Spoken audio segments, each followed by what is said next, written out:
같이 해봅니다. 여러분 이거 문제집 수업 전에 풀어본 친구들 지금 있잖아. 이 0단계도 그렇고 특히 자의문학도 그렇고 일단 오늘은 문제를 많이 풀진 않잖아요. 그 숙제를 내준 걸 보면은 오리엔테이션 겸 할 건데 숙제하는 방식이 지난 앞에 초등 단계에서 풀었던 것보다 꼼꼼하게 시킬 거예요. 전부 다 그렇게 하라고는 안 할 거고 일주일에 한 개씩만 그렇게 하라고 할 거긴 한데 어쨌든 그 꼼꼼하게 하는 방식이 어떻게 하는 건지 설명을 해야 되기 때문에 거기에 시간이 좀 많이 든다고 보시면 됩니다. 여러분이 이 숙제를 일단 한번 볼게요. 같이 숙제를 한번 보면은 교재 앞부분에 이렇게 내가 표시를 했단 말이야. 일단 이번 주에 2개밖에 없어. 근데 다음 주부터 보면은 어떤 날은 5개고 뭐 어떤 날은 4개고 막 이런데 여긴 4개잖아. 기준이 뭔지 얘기를 해줄게요. 기준이 뭔지 얘기를 해주면 5개를 했을 때는 덜 어려워.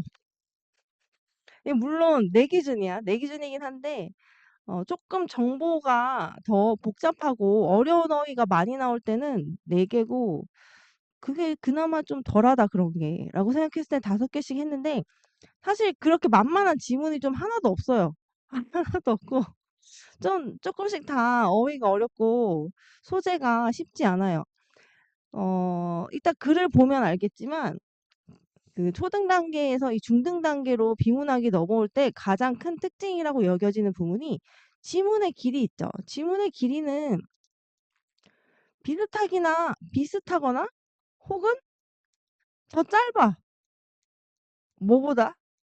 그 초등에서 했던 6단계보다 이 중등령이 지문의 길이가 비슷하거나 더 짧거든? 근데 왜 중등령일까? 생각을 해보면 소재, 뭐에 대해서 얘기하는지 소재, 중심 화제라고 하죠. 이 화제가 어려워. 그냥 단순히 어려운 게 아니라 어디에서 빼왔냐면 수능과 유사합니다. 거의 동일해요. 동일한 수준의 어휘와 소재를 가지고 있어요. 근데 그거를 조금 짧게만 해놓은 거야. 그러니까 어렵지. 그러니까 이거는 이제 맛보기 형식이 아니야. 진짜 고등학교 1학년 모의고사, 2학년 모의고사에 나오는 것을 약간만 짧게 해놓은 거야. 그래서 어렵거든. 그래서 길이를 좀 줄였어도 생각보다 읽었을 때 부담스러울 수 있어요.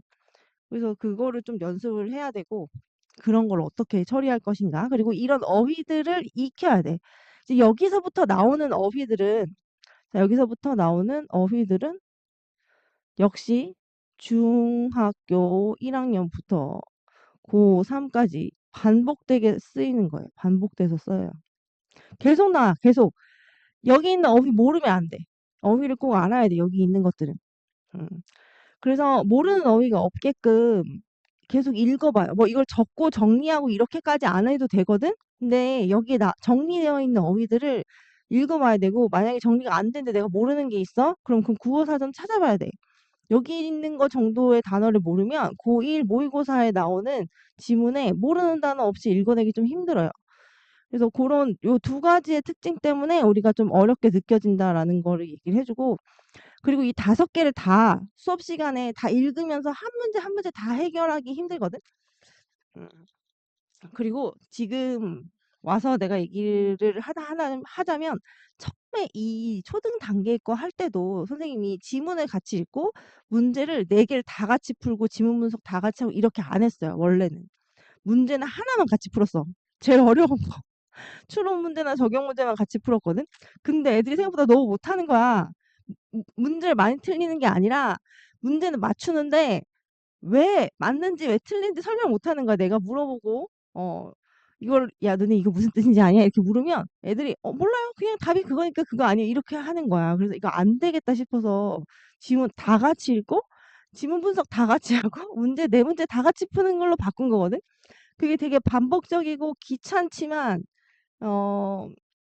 오답률을 줄이고 그리고 약간 애들한테 자꾸 들으면 이게 너무 지겨워서라도 각인되거든. 그래서 내가 풀면서 그거를 훈련시키는 효과가 있다고 생각해서 그렇게 했는데 여기에서는 전부 다 하진 않을 거예요. 너무 쉬운 지문이 있다. 그럼 넘어갈 거고 그리고 문제 중에서도 이 문제는 건너뛰어도 된다 하는 거는 건너뜁니다. 하지만 대부분 다 보려고 노력할 거예요. 80%는 볼 거예요. 80%는 볼 거고 사실 이런 거 있지. 여기 철도의 발전과 도시의 흥망성쇠 이런 거 같은 경우에는 소재가 계속 나오는 소재가 아니에요. 그러니까 자주 나오는 소재가 아니야. 이런 거 같은 경우에는 조금 중요도를 좀 낮춰서 한다던가 예를 들자면. 근데 문제가 어려워. 그럼 자세히 해야겠지. 근데 이런 여기서 보면 1번이나 2번 같은 지문 있죠. 그러면 선생님은 고등학교 3학년 수능을 보고 이렇게 내려오는 거잖아. 그래서 계속 나오는 게 뭔지 알거든? 그럼 요 1, 2 같은 경우에는 계속 나오는 거야. 그럼 이거는 모르는 게 진짜 없어야겠지. 그런 것들 위주로 이제 수업을 하게 될 것 같아요. 그래서 그런 게 있고 만약에 여러분이 하다가 이건 진짜 이해가 안 가. 오늘도 질문 적어준 친구들 있거든. 되게 잘했어요. 그렇게 적어주면 그 부분은 진짜 꼼꼼하게 할 거예요. 내가 원래 하려고 했던 안 했던 상관없이. 그래서 요런 특징이 전과 좀 다르다라는 얘기를 하고 여러분 이 페이지가 몇 페이지냐면 내가 지금 말한 이 페이지를 같이 볼 거예요. 이게 뭐야? 숫자가 왜 안 보여? 숫자를 알려줄게. 여기 숫자가 안 써 있나 보다. 자, 12, 11, 10. 그럼 여기는 8, 9네요? 8. 이쪽에 8, 9페이지 여기 목차 뒤쪽에 보면 여기 있어요. 이거를 봐야 돼요. 여기 모르는 단어가 없어야 돼. 여기 같이 한번 보고 시작을 합시다. 되게 중요해요. 자, 여러분 아는 게 많을 거야. 자, 화재, 중심 화재, 화재에 대해서 얘기를 했다. 뭐 이런 얘기 되게 많이 하잖아. 화재가 뭔지 한번 정의를 보고 가자는 거야. 글쓴이가 그래서 다루는 소재. 근데 중심이 되는 화재를 뭐라고 해? 중심 화재라고 합니다. 그러니까 소재나 화재나 똑같은 거야. 어. 우리가 말하는 주제 이거를 화제라고 하니까 그지? 그래서 자주 반복되거나 많이 언급되는 대상인 경우가 많다. 이거 뭔지 알죠? 수학에서 핵심어랑 비슷한 거라는 거예요. 이거는 밑에 있는 요 설명은 화제의 뜻을 설명한 게 아니라 화제 중심 화제 이걸 찾는 법이야. 제일 많이 나온 말이 뭐냐는 거야. 그리고 논지 뭐예요? 그래서 말하고자 하는 취지예요. 이 글에서 내가 뭘 말하고자 하는지 쉽게 말해서 그래서 말하고자 하는 주제와 결론을 뜻한다라고 했어요. 자, 논지랑 화제는 다른 이야기잖아. 그지? 내가 뭐에 대해서 어떤 내용을 말하고 있는지까지 포함해야 돼. 자, 화제는 뭐에 대해서 얘기하는지까지만이야. 논지는 뭐라고? 거기에 대해서 이 글쓴이가 어떤 생각을 가지고 무엇에 대해서 어떤 생각을 가지고 어떻게 전달하고 싶은지 나는 이렇다. 예를 들자면 나는 다수결의 법칙에 대해서 옳지 않다고 생각한다 라고 말하면 화제는 다수결의 법칙이지만 논지는 다수결의 법칙이 옳지 않다고 생각한다 까지 가야 되는 거야. 그지?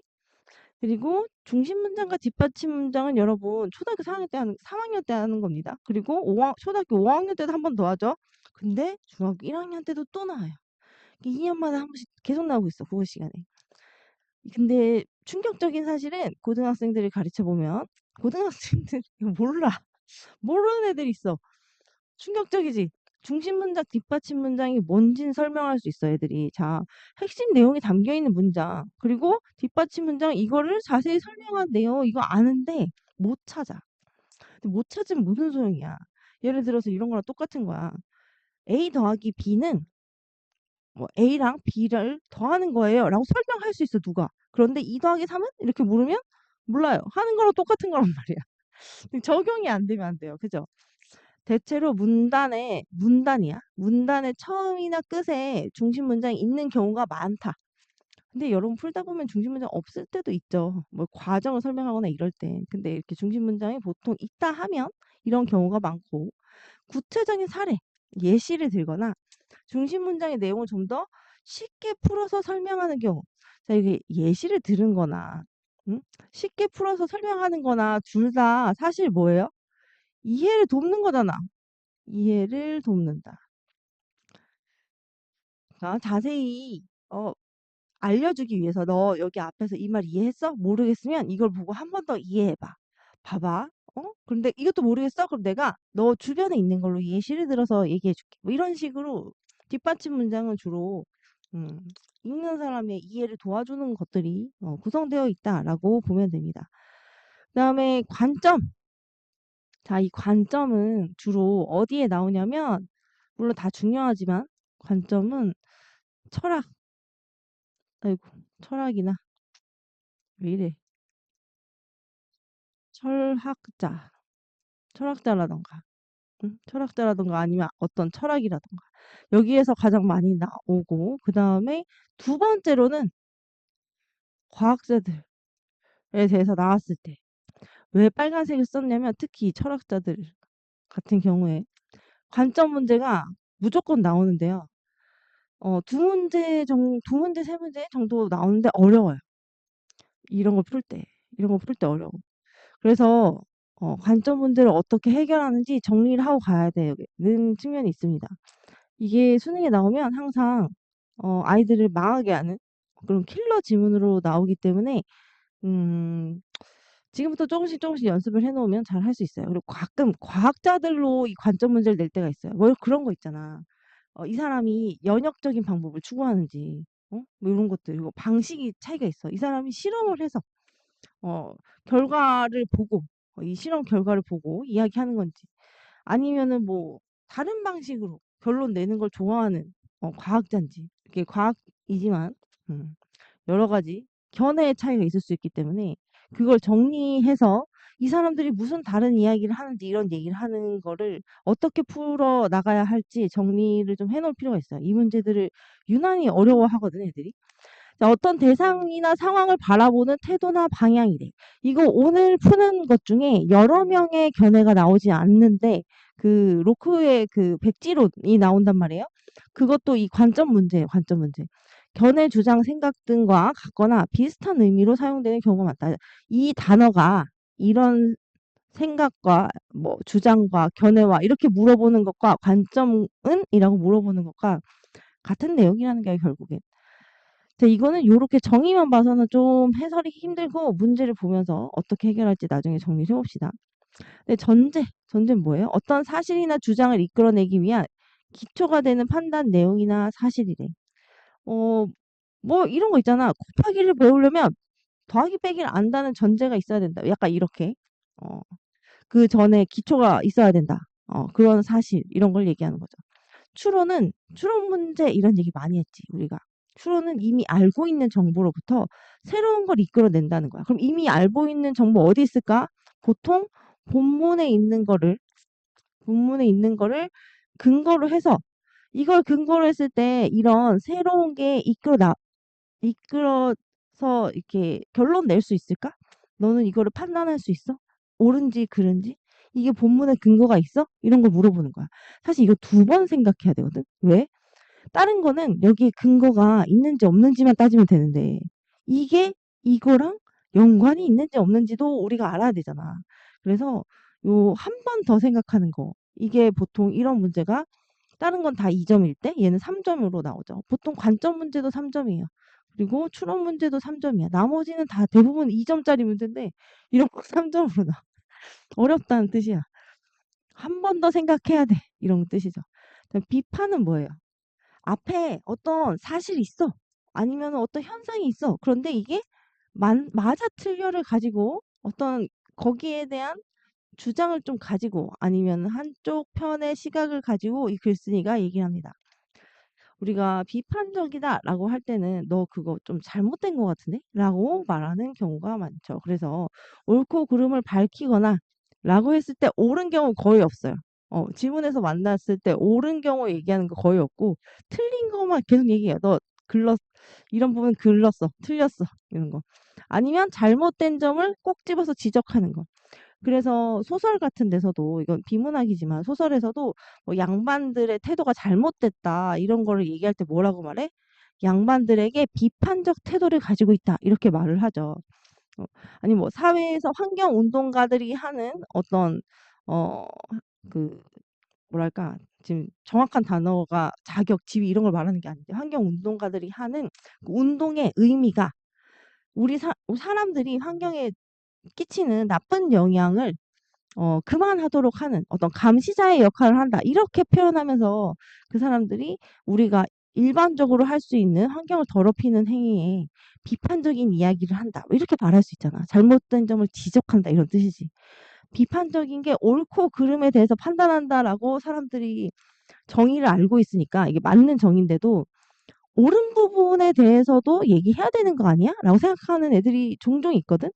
근데 대부분 글에서는 그런 부분에 대해서 얘기한다. 요 정도 알아둬야 됩니다. 내가 이걸 왜 길게 얘기했냐면 되게 자주 나오는 단어야. 만약에 글에서 뭘 잘못했고 뭐가 문제고 이런 얘기 계속하면은 A라는 현상에 대해서 비판적이다라고 선지에 써 있잖아. 그럼 그거 맞는 말이야. 그걸 애들이 맞는지 틀린지 못 골라서 내가 이렇게 길게 말했어. 그게 되게 많이 나와요. 그다음에 이것도 엄청 많이 나오는 단어지. 근데 이건 무슨 뜻인지 모르는 애는 거의 못 봤어. 그러니까 말로 설명은 못하지만 이게 의의다라는 거는 거의 다 알거든요.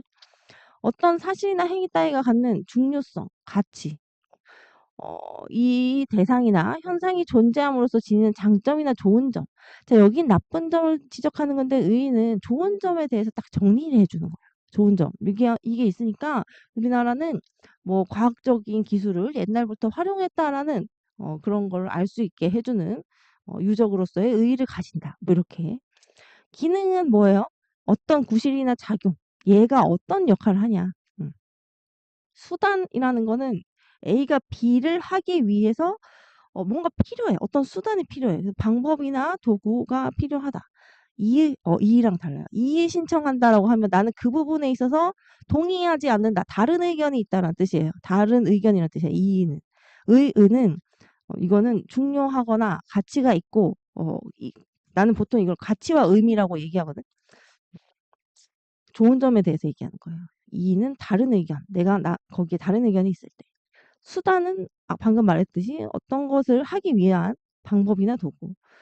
자, 뭐뭐를 통해, 뭐뭐로 어떤 수단과 어떤 방법을 통해서 했는지 이야기하고 있기 때문에 표현을 보면 알 수 있고 내용을 보면 잘 이해할 수 있어요. 근데 수단 잘 안 물어봐요. 그러니까 많이 물어보진 않아요. 자, 부연 설명이라고 할 때 부연은 덧붙여서 말한다는 뜻이죠. 보충 설명의 개념이고 표제와 부제는 제목과 소제목이랑 똑같은 뜻이에요. 표제는 그냥 제목을 말하는 거야. 전체 내용을 압축했어. 요약한 문구. 주제잖아. 그 제목. 중심 화제나 글 전체 주제와 관련된 내용으로 제시되는데 이제 좀 유식하게 표현하자라고 해서 제목을 표제라고 하는 거고 소제목, 부제목 이거를 부제라고 하는 거예요. 표제를 보완하는 간결한 문구. 주로 언급된 내용을 구체화하는 방식으로. 뭐 우리나라는 아름답다. 그래서 이걸 표제를 아름다운 우리나라라고 한 다음에 안에 부제는 왜 아름다운지에 대해서 언급한 소재를 가지고 안에다가 만드는 거야. 뭐 예를 들어서 삼면에 바다가 있고 국도에 많은 산이 있다. 뭐 말도 안 되지만 뭐 그걸 가지고 부제를 만드는 거지. 안에 사용된 내용을 가지고. 그러니까 여기까지 본 다음에 이제 뭐가 중요하고 중요하지 않은지 그리고 내가 모르는 단어가 있는지 한번 체크를 하고 모르는 단어가 있으면 안 돼요. 여기 있는 단어 너무 많이 계속 나오는 거기 때문에 그리고 여긴 여러분이 많이 알고 있는 거예요. 내가 막 많이 이야기했고 내가 얘기 안 했어도 그러니까 여러분이 내 얘기를 듣지 않았어도 기본적으로 알고 있는 것들이 있어. 자, 정의 뭔지 알아요. 어떤 대상의 뜻을 명확하게 밝혀 설명하는 거. A는 뭐다. 예를 들어서 뭐 비문학이란 문학이 아닌 무언가를 설명하거나 주장하는 글을 말한다. 이런 식으로 비문학의 뜻을 설명했어. 그러면 이거는 비문학의 정의죠. 근데 여기 한번 읽어봐봐. 점유이탈물이란 점유자의 점유를 떠났지만 아직 누구의 점유에도 속하지 않은 물건을 말한다. 이게 바로 내가 말하는 중등 0단계의 여러분이 어려움을 겪을 수 있는 부분이야. 뭐냐면 자, 이게 정의라는 거 너무 알 수 있어. 자, 여기 점유이탈물의 뜻을 밝힌 거니까 이제 점유이탈물의 정의를 밝혔네. 이거 너무 쉽게 알 수 있거든. 그런데 여기 나오는 이 소재, 화재, 점유이탈물이라는 게 너무 어려워. 그러면 점유가 뭔지 알아요? 내가 이거를 소유하는 거, 내가 갖고 있는 거, 그지? 이탈물이래. 떨어져 나가 있는 물건이야. 그러니까 누군가 소유하지 않은 점유자의 점유를 떠난 물건인데 아직 누군가의 소유가 아니야. 이런 거는 이제 법에 나오는 용어들인데 한자어가 되게 어려운 게 많아요. 근데 이 한자어 말고도 밑에 다른 예시도 보면은 다 좀 어려워요. 내가 아까 갑자기 중심 소재가 확 어려워진다라고 했잖아. 그게 바로 이런 거야. 근데 얘네는 수능에 나오는 레벨이야. 그래서 지금 요렇게 해놔야 나중에 좀 쉽다. 가끔 그런 생각을 해요. 내가 이런 설명을 할 때마다. 그럼 지금 힘들 거냐, 나중에 힘들 거냐, 이걸 선택하는 건데요, 선생님. 어차피 힘든 거 아니니까? 이렇게 생각할 수 있겠다라는 생각을 하는데, 익숙해지자는 거죠. 익숙해지면 어렵지 않다는 거죠. 자주 만나면.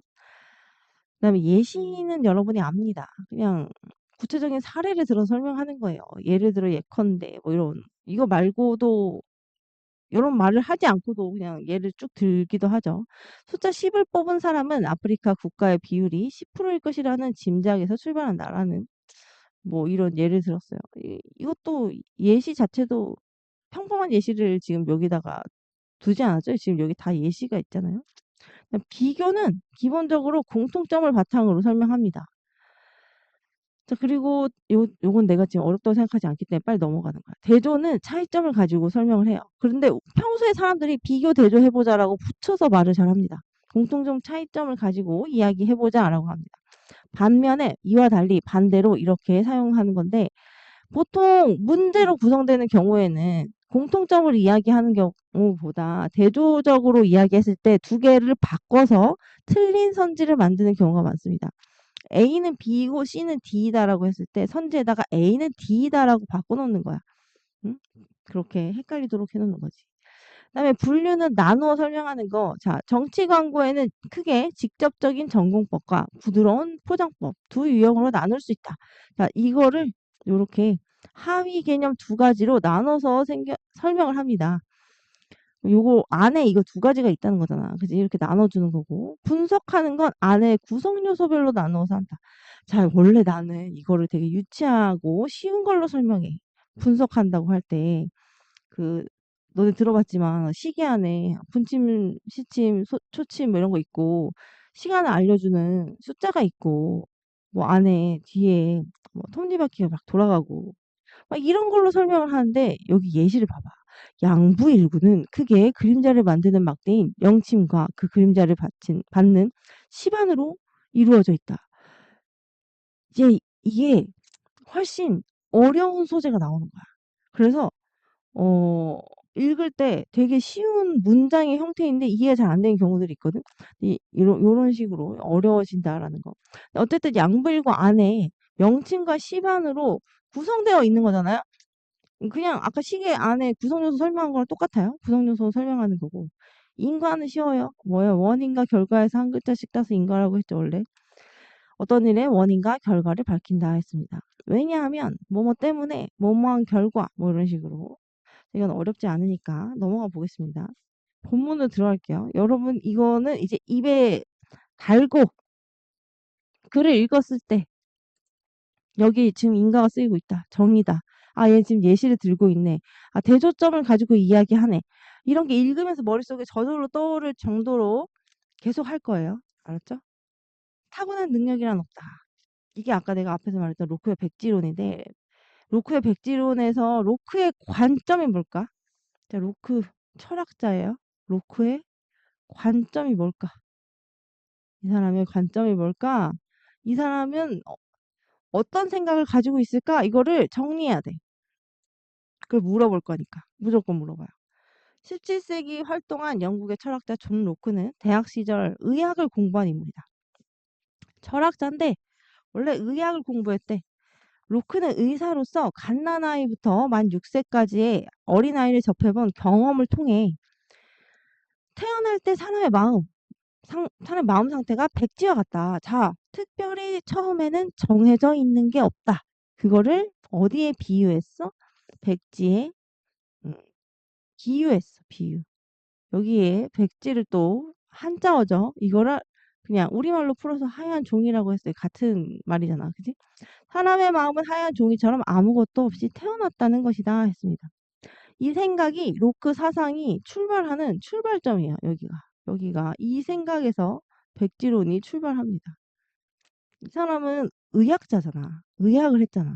그래서 어린 애들을 이렇게 의학적인 관점에서 분석을 해보니 처음에는 얘네가 다 뭐 이런 걸 딱 이런 성격, 뭐 이런 생활 태도 이런 걸 갖고 태어난 게 아니야. 엄마가 어떻게 가르치느냐, 어떤 환경에서 자라느냐에 따라서 달라지는 거네라고 해요. 내가 이거 왜 굳이 이렇게 예를 들면서 여러분도 알만한 내용을 다시 설명을 하냐면 이런 철학자들은 나중에 고등학교 때 통합사회 배울 때 윤리와 사상 내용이 들어가 있거든. 그때 또 배우고 외워요. 어차피 이걸 여러분이 그때 외워서 시험을 보게 될 거야. 그래서 약간 배경 지식으로 지금 외우라는 뜻이 아니라 이해를 잘 해놔야 돼. 그러면 나중에 외우려고 안 해도 생각이 나거든. 아, 맞아. 내가 그때 백지론 들어봤어. 그 사람은 경험을 통해서 무언가 형성된다고 했어. 라는 경험이라는 단어를 기억해놔야 돼. 그래야지 경험론자와 이성론자를 나누거든. 자, 그 서양 철학의 핵심은 큰 핵심의 축을 담당하고 있는 사람은 사실 데카르트입니다. 데카르트 여기 나와 있는. 우리는 아마 나중에 서양 철학을 배울 때 데카르트를 먼저 배울 거예요. 하지만 대부분의 사람들이 데카르트의 이 이성 철학에 대해서 얘기를 할 때 반기를 들고 나온 사람이 이 로크인 거예요. 로크가 아닌데 머리로 생각하는 것만으로 다 되는 게 아니야. 경험으로 인지하는 것들이 있는데 라고 이제 얘기를 하는 건데 이게 굉장히 혁명적인 사상이에요. 여기서 뒤를 보면서 얘기를 할게요. 두 번째 문단을 볼게요. 로크는 사람이 어떤 지식을 얻는 것은 감각을 통해 직접 경험하거나 간접 경험함으로써 이루어진다. 그러니까 직접 경험도 되고 여기서 간접 경험도 둘 다 인정해 안 해? 둘 다 인정해. 둘 다 인정해서 이루어진다. 그리고 지식을 얻는 게 이 사람은 이성이 아니라 뭘 통해서? 감각을 통해서. 지금 여기 중등 0부터는 요런 사소한 단어를 기억? 둘 다 해야 돼. 이게 틀리게 만들어. 자, 뒤에 있는 거랑 비교해 볼게. 자, 이거 더 중요해서 빨간색을 쓰는 게 아니야. 얘랑 차이를 두고 싶어서 지금 내가 이렇게 색깔 차이를 둔 거예요.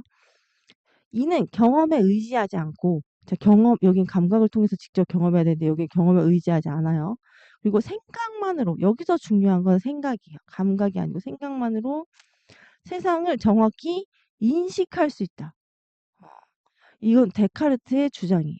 이거를 부정한 거라는 거야. 이 데카르트의 주장은 중요한 게 생각 그리고 생각만으로 세상을 정확하게 인식할 수 있다라는 내용이거든.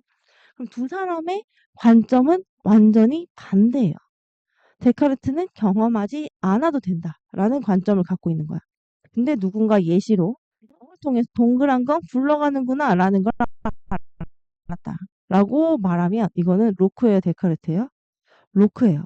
근데 만약에 자, 이러한 각도를 가지고 있는 것은 이 모양을 봤을 때 굴러갈 수밖에 없다라고 말했어. 이 사람의 경험을 통해서 말했어. 이 사물의 어떤 생김새 같은 거를 머릿속으로 따져서 말한 거야. 이거는 생김새를 머릿속으로 계산해서 말한 거야. 이거는 로크의 관점이야? 데카르트의 관점이야? 데카르트의 관점이야. 이거를 구분하는 문제가 엄청 많이 나온다고. 이런 식으로 철학자들을 말한 다음에. 얘는 뭐가 중요해? 얘는 경험이 중요해. 얘는 생각, 인식, 이성이 중요해. 이걸 딱 분류를 해놓고 뒤에 나오는 얘들을 어떤 식으로 풀어냈는지 문제에서 보고 그거를 따져서 문제를 풀 수 있어야 된다는 거야. 그 다음에 로크는 사람이 태어났을 때 위에 있는 얘기 다시 풀어서 또 설명하는 거야. 그럼 이건 뭐야? 뒷받침 문장이죠. 뒷받침 문장. 이거만 쓸게요. 백지 상태이며 그 위에 무엇인가를 보고 들은 경험이 채색되면서 백지라는 도화지를 갖고 설명을 예시를 들고 있으니까 채색이라고 경험을 비유했어요. 세상에 대한 지식이 쌓인다. 이렇게 봤대. 또 예시를 또 들어줘. 마치 빈 수첩을 아이디어로 채우는 것처럼 경험을 통해 수많은 생각을 마음속에 쌓아나간다는 것이다. 여러분 선생님이랑 지금 수업 시간에 뭐하고 있어요? 비문학을 읽는 경험, 문제를 풀어본 경험을 마음속에 머릿속에 쌓아가고 있잖아. 그지? 이런 식으로 로크는 쌓아간다. 라고 생각을 한 거예요. 이 두 번째 문단은 뭐예요? 경험으로부터 지식을 얻는다고 본 로크예요. 지금 여기 내가 초록색으로 칠해놓은 것들이 중심 문장이거든. 중심 문장이에요. 그 다음에 세 번째 문단을 볼게요. 여러분 보면 알겠지만 이 문단의 길이는 그 바닥 초등 6단계보다 훨씬 짧습니다. 내용이 어려워요. 이러한 로크의 생각은 지금은 당연하게 여겨. 근데 여기가 왜 로크의 그 사상이 혁명적인지를 조금 알 수 있는 부분이에요. 이게 핵심이기도 하고. 로크가 살던 당시는 신분제 사회예요. 왕이 있고, 어, 그 다음에 귀족이 있고, 막 이렇게 노예가 있던 시절이에요. 왕들은 자기들은 태어날 때부터 왕족이잖아. 그래서 그 하늘로부터 나는 이런 권리를 가지고 태어났다라고 이야기를 해요. 그러니까 이 백지 상태에서 싸워서 된다는 거는 이 사람들한테는 반항인 거야, 반항. 너는 왜? 어? 하늘에서 너에게 그런 권한을 주지 않았는데 그렇게 배우고 그렇게 경험하면 나랑 쟤랑 똑같아질 수 있다고 말하는 거야? 라고 생각할 수 있을 만한 내용이죠. 누구나 태어날 때 마음 상태가 백지라는 건 너나 나나 다 똑같이 평등하다는 거잖아. 평등 사상이 깔려 있는 거야. 그래서 인간에게 타고난 우열이 없다라는 걸 뜻한다는 거야. 여러분 우열이 없다는 거랑 우하고 열한 게 없다는 건 우등생과 열등생이란 말 들어봤어요? 우열이 없다는 거는 뛰어남과 못함이 태어났을 때는 없다는 거야. 둘 다 백지야. 우리 다 백지야. 응? 근데 즉 왕족의 자식이든 귀족의 자식이든 백성의 자식이든 차이가 없다. 이 백성의 자식에게는 굉장히 반가운 얘기고 왕족의 자식에게는 저런 얼토당토하는 얘기가 다 있어 라고 할 만한 얘기라는 거예요. 또한 경험을 통해 지식을 얻을 수 있다라는 거는 교육만 잘 받으면 교육에 의해 인간이 만들어진다라는 걸 뜻한다는 거야. 만약에 나는 이거에 근본 사상을 가지고 이렇게 말할 수 있겠죠. 근데 공부 하나도 안 했어도 국어 공부 열심히 하면 다 잘할 수 있어. 이렇게 말할 수 있겠지. 응? 실제 그렇게 말할 수 있어. 그런데 원래 가지고 있던 사상을 가지고는 야, 이거 유전자야. 유전자에 아무리 열심히 해도 안 되는 애들은 안 돼. 이렇게 된다는 거야. 이런 큰 차이가 있어요. 이러한 생각에서 로크의 경험론을 내세우며 사람은 경험과 학습을 통해 얼마든지 배울 수 있고 달라질 수 있다라는 거를 로크가 강조를 했어요. 이 당시에 굉장히 혁명적인 사상일 수 있겠죠. 마지막, 지식을 얻고 세상을 이해하는 근본을 지식을 얻고 세상을 이해하는 밑바탕을 어디에다 뒀다고? 경험이라는 데 뒀다고. 경험에 둔 로크의 생각은 태어나서 어떤 경험을 하고 어떤 것을 배우는가에 따라 무엇이든 될 수 있다 이런 의미를 지는데 하얀 백지에 어떤 의미 있는 경험과 지식을 새겨넣을 수 있을까? 인간에게 타고난 능력이란 없으며 정해진 게 없어. 이거는. 경험을 통해 인간은 무엇이든 될 수 있다라는 노크의 경험론은 현대를 살아가는 우리에게도 여전히 중요한 문제다라고 했습니다. 옛날에 끝난 게 아니야. 지금도 역시 이 로크의 경험론이 중요하다라고 얘기하면서 마무리 짓고 있습니다. 내가 이 지문에 있는 이 로크의 철학 이런 거를 되게 기억할 수 있게 하고 싶어서 자세히 설명하는 거거든. 왜냐면 이거 계속 또 나오고 또 나온다고 했고 다른 과목에도 나와. 내가 지금 지금은 같이 안 하지만 요 시간에 원래 통합사회 통합과학 했었단 말이야. 6학년 거. 그걸 하는 이유를 이런 걸 보면 좀 알아야 돼. 그 지문이 또 나와. 그 내용이 또 나와. 국어랑 사회랑 과학이랑 뭐 떨어져 있다고 생각할 수가 없어요. 수학은 좀 잘 안 나오긴 하죠. 근데 수학도 나옵니다, 여러분. 옛날에 컴퓨터 언어를 설명하면서 수학이 나와서 애들이 보는 순간 이건 포기 이러면서 안 풀었던 국어 지문이 있는데 나중에 한번 구경시켜 줄게. 분명히 국어 지문인데 지문에 0100110 막 이런 거만 잔뜩 써 있어. 그 실제 모의고사에 나왔어요. 1번 문제를 볼게요. 위클에서 알 수 있는 로크의 견해로 적절하지 않은 것은 했습니다. 자, 견해가 뭐랑 같은 뜻이라고? 관점, 그리고 또 뭐야? 관점, 주장. 이런 거랑 같은 뜻이라고. 자, 이거 관점을 물어본 질문이에요. 갓 태어난 사람의 마음 상태는 백지와 같다. 자, 맞죠? 자, 맞습니다. 그죠? 그다음에 경험에 의지하지 않고도 세상을 이해할 수 있다. 이건 무슨 말이야? 경험에 의지해야만 알 수 있다고 한 게 로크인데 이거는 데카르트의 주장이었어. 경험에 의지 않고도 세상을 알 수 있다. 본문 어느 부분에 있는지 한번 볼 거예요. 경험을 의지하지 않고도 봅시다. 경험에 똑같이 써 있어.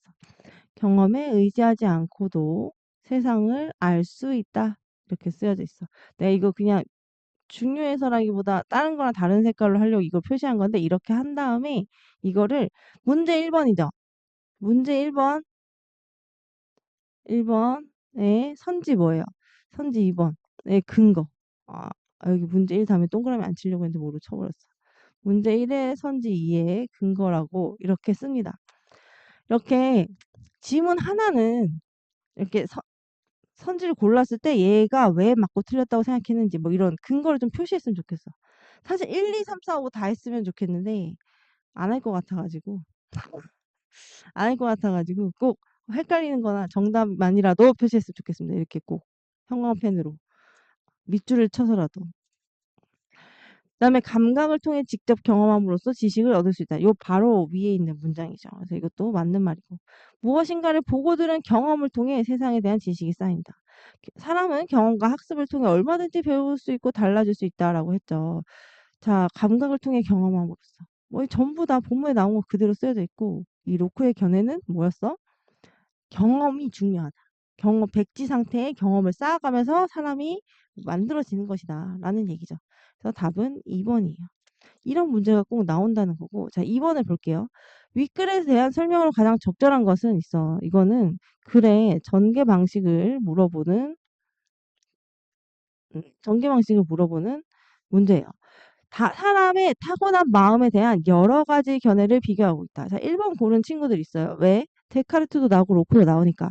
근데 자, 데카르트와 로크의 견해 두 개를 계속해서 비교해야 돼. 그러니까 전 문단에 걸쳐서 뭐 한 문단도 빠지지 않고 이런 뜻은 아닌데 여러 개의 문단에 걸쳐서 자, 여러 가지 견해를 비교해야 돼. 보통 이렇게 나올 경우에는 여러 견해라고 할 경우에는 대부분 두 개 이상의 견해일 경우가 많습니다. 견해일 경우가 이런 경우가 경우인데 경의 같다. 다시 써줄게. 이런 경우가 많습니다. 왜 이러냐면 만을 살자예요. 왜 그러냐면 두 가지 견해가 넘어서 두 개 초과라고 할 걸 그랬나? 수학이 아니니까. 두 개일 경우에 서로 다른 두 가지 견해를 비교한다. 이런 식으로 얘기하지. 여러 견해라고 표현은 잘 안 해요. 국어에서는. 여러 견해라고 하면 세 개부터 세 개부터라고 생각을 하면 됩니다. 보통 세 개부터입니다. 세 개 이상이에요. 뭐 이렇게 세네 개씩, 5명씩도 나오거든, 철학자. 그럼 진짜 동공 지진이 일어나죠. 뭐야? 왜 헷갈려? 이렇게 되는데, 이렇게 여러 명에 대해서 비교하는 게 전 지문에 걸쳐서 나오는 경우가 많습니다. 그리고 사람의 마음에 대한 두 견해를 제시하고 이를 종합하고 있다라고 했는데, 자, 이거는 사실 변증법적인 논리인데요. 이거는 모를 수 있어요. 이게 뭐냐면 어, 정반이 있고 이거를 합하는 이게 변증법이거든. 지금 여기 내가 지금 그린 요게 변증법인데 이런 거야. 예를 들자면 나는 안락사에 찬성한다. 나는 안락사에 반대한다. 이런 두 가지 견해가 있어. 예를 들자면 그러면 이거 두 개를 이것의 장점과 단점, 이것의 장점과 단점 뭐 이런 걸 막 얘기한 다음에 마지막에 가서 안락사를 찬성하는 사람들이 더 올바른 생각이다라고 생각할 수 있는 상황이 있고 반대하는 사람들이 더 올바르다라고 생각할 수 있는 경우가 있다. 그래서 우리는 이거를 뭐 상황에 따라서 선택적으로 허용해야 한다. 이렇게 두 개를 합쳐서 결론을 내리는 거야. 내용은 어렵지가 않지. 그러니까 찬성과 반대가 예를 들어서 있거나 아니면은 여기에 대해서 오케이 하는 경우와 나는 나도키, 난 아니야. 아니라고 생각하는 경우가 있어. 근데 마지막에 결론은 이거를 반반 가져와서 합쳐가지고 결론 내는 거를 정반합이라고 하고 변증법이라고 하는데 이게 두 개의 견해를 제시하고 두 개의 견해를 제시했잖아. 그 다음에 이걸 종합하는 이런 내용이에요. 근데 여기 이런 게 없죠. 자, 경험으로 사람이 지식을 얻고 만들어진다. 그리고 생각으로, 이성으로 사람은 세상을 이해하고 만들어진다. 그래서 이거 두 개를 합쳐가지고, 아, 경험과 이성이 둘 다 필요하다. 이렇게 끝나야 돼. 이 말이 맞으려면. 그런데 지금 그러고 있지 않아. 로크의 백지론에 대해서만 정리를 한 거고, 그 백지론에 대한 상황적인 이해를 시켜주기 위해서 데카르트를 끌고 온 거예요. 이 시대에는 대부분 이렇게 생각 안 했는데 어, 이 사람은 다른 이야기를 했다라는 걸 말하기 위해서. 그 다음에 동일한 시기에 등장한 여러 사상들을 열거하면서 소개하고 있다. 자, 이거는 1번이랑 3번이랑 비슷한 내용인데요. 비슷한 내용인데 뭐가 좀 다르냐면 이 여러 견해를 비교한다라고 하면은 얘는 A라는 얘기를 했는데 어, 뒤에 다른 사람은 이 A에 대해서 반대했어. 아니고 그리고 그 다음 사람은 첫 번째 사람이랑은 동일한 근거를 가지고 있는데 결론은 다르게 했어. 막 이런 식으로 앞에 거를 바탕으로 또 얘기하고 이런 경우고 이 동일한 시기에 등장한 여러 사상가들을 열거했다라고 하면 이건 당연히 두 명으로 안 되죠. 여러 사상가들이면. 여러 명을 얘기해야 돼. 쭉 늘어놓는 거야. 앞 사람이 얘기한 거랑 비교하고 안 하고 뭐 이런 거는 지금 중요하지 않고 쭉 늘어놓기만 해도 이거는 그렇게 만약에 내용이 구성돼 있으면 맞다라고 해야 되는 부분이에요. 그리고 특정 사상의 내용과 그로부터 이끌어낸 의미를 설명하고 있다. 특정 사상 여기선 뭐예요? 이 특정 사상이 이거 둘 다 로크의 백지론이죠. 여기서 이 로크의 백지론이라는 특정 사상의 내용을 이야기해줬죠. 내용 일단 얘기해줬어. 그리고 이 백지론으로부터 이끌어낸 의미가 뭐였어? 여기서 사람은 경험과 학습을 통해 얼마나 배울 수 있다. 달라질 수 있다. 이런 거를 얘기했고 그리고 귀족의 자식이나 뭐 백성의 자식은 다를 게 없다. 우열이 없다라는 거를 또 얘기를 했고 또 마지막에 뭐라고 했습니까? 현대를 살아가는 우리한테도 여전히 중요한 문제다라고 하면서 저기에 대해서 우리는 생각을 해야 된다. 그렇기 때문에 이거는 그로부터 이끌어낸 의미도 설명을 한 거예요. 그래서 이거는 맞습니다. 그다음에 여기 여러 사상 열거 안 했고 두 견해를 제시하고 조감 안 했죠. 여러 견해를 비교하지 않았습니다. 일단 여러 견해도 나오지 않았어. 두 개밖에 안 나왔고. 그다음에 특정 사상이 등장하게 된 시대적 배경 그리고 한계 했는데 시대적인 배경도 사실 딱히 없지만 이 사람의 그 연구한 배경이 있지만 시대적으로 이런 거를 원했다. 이런 게 나올 수밖에 없었다. 이런 게 나와야 되는데 그런 내용도 없지만 한계는 더더욱 없어요. 한계는 완전히 없어. 그지? 여기서 이 로크의 백지론이 가지는 한계, 로크의 백지론이 설명할 수 없는 부분에 대해서 얘기를 해야 해결할 수 없는 부분에 대해서 얘기해야 한계인데 그런 부분이 없으므로 답이 5번이래. 4번입니다. 답이. 5번 얘기하고 있다고 또 5번을 쓰고 있네. 그래서 답이 4번이 됩니다. 좀 헷갈릴 수 있죠. 그런데 방금 말한 내용들을 근거로 따져보면 됩니다.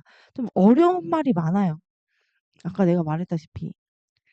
그다음에 3번은 근본이라는 단어에 기억이라고 해서 밑줄이 쳐져 있는데 앞뒤 문맥을 따져봐야 되죠. 세상을 이해하는 근본을 경험해뒀대. 세상을 이해하는 밑바탕을 응? 본질을 경험해뒀다라고 볼 수 있겠죠. 근데 가장 비슷한 거는 바탕이라고 해야 되죠. 밑바탕이니까. 이거 만약에 뜻으로 이렇게 못 찾아내면 어떻게 하라고 했어? 얘네를 하나씩 넣어서 읽어봤을 때 동일한 뜻의 문장으로 읽히는 거를 답으로 찾으면 된다라고 했습니다. 해보면 알겠지만 내가 지금 한 지문밖에 안 했는데 한 지문을 진짜 한참 했어. 항상 이렇게 할 건 아니야. 그냥 오늘 처음이라서 이렇게까지 한 거야. 이렇게까지는 안 할 건데요. 처음이라서 이렇게 했고 이 뒤에 있는 이 지문 분석은 수업할 때는 같이 안 볼 수 있습니다. 특별히 아주 어렵지 않은 이상 지문 분석 같이 안 볼 확률이 높고요. 여러분은 여길 되게 중요하게 해야 돼요. 머릿속에. 이걸 중요하게 해야 되고 나는 여기 뭐냐 이 문제집의 핵심은 사실 지문 분석에 있다고 생각을 하기 때문에 지문 분석을 열심히 했으면 좋겠습니다. 지문 분석 먼저 하고 문제 풀어도 괜찮아요. 왜냐면 그 중심 내용 정리하고 뭐 이렇게 하는 거잖아요. 그죠? 그래서 여기는 그리고 괄호되어 있는 부분이 핵심 단어예요. 대부분. 핵심 단어를 비워놔요. 그래서 요 핵심 단어들을 찾을 수 있으면 글의 전체를 봤을 때 놓치지 말아야 할 게 뭔지 알 수 있어요. 지금까지도 우리한테 중요하다라는 거. 의미를 확장한 거죠, 이것도. 그리고 태어날 때 마음 상태 또 백지, 우열이 없고 지식을 얻을 수 있고 경험을 통해서 교육에 의해서 인간이 만들어지고 사람은 경험과 학습을 통해 얼마든지 배울 수 있다. 로크의 경험론의 내용이에요, 이게. 이거 사회 시간에 여러분이 나중에 배우고 외울 거예요. 아마 고등학교 때 배우겠지? 음. 여기에서 한번 들어 넣으면 좋겠고, 옆에 이런 거 같은 경우에는 옆에 이걸 꼭 읽으세요. 이거 꼭 읽으세요. 내가 모든 지문에서 읽으라고 안 하거든? 내가 지나가면서 얘는 여기 읽어야 돼. 라고 하는 것들이 있어. 그것들은 계속 나오는 거고, 여러분, 신해인재라는 재수학원 들어봤습니까? 여러분 재수하지 말고 바로 가세요. 고3 때 대학을.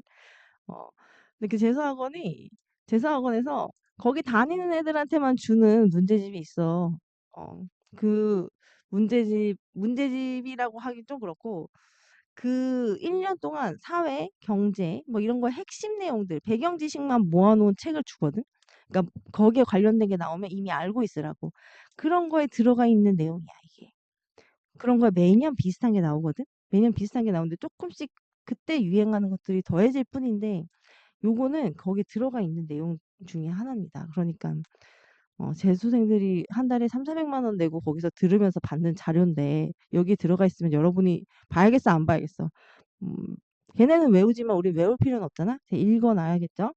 그리고 여기 어휘 문제 꼭 푸시고, 이 어휘 문제는 본문 옆에 나와 있던 그 어휘들과 관련해서 많이 나오지만 본문에 있는 어휘에 뽑아서 나오거든요. 중요한 것들. 그래서 만약 여기 모르는 거 있으면 요거는 이거의 뜻이죠. 인식의 뜻. 그 국어사전에 나온 뜻입니다. 이거는 활용이죠. 이것을 어떻게 잘 넣어서 문장을 적합한 뜻으로 만들 수 있는지 해서 꼭 모르는 단어가 있으면 찾아봐야 됩니다. 그다음에 그다음 지문 보겠습니다. 그다음 지문이 이거보다는 짧게 할 거예요. 이건 첫 지문이라서 이 정도로 한 거고. 그리고 내용도 앞에 거보다는 쉬워. 자, 내키지 않아도 다수를 따른다. 자, 우리가 일주일에 4개나 5개의 지문을 숙제를 할 거잖아요. 그중에 한 지문은 여러분이 고릅니다. 내가 표시해서 하라고 하려다가 자율권을 줬어. 왜냐면 내가 고르면 무조건 제일 어려운 지문만 고를 거거든. 그럼 애들이 너무 안 할 것 같아서 제일 쉬운 지문을 고르던, 내가 제일 관심 있는 지문을 고르던 마음대로 해도 되니까 숙제 중에 한 지문을 골라. 그래서 이번에는 시간을 재서 여기 타임을 적어요.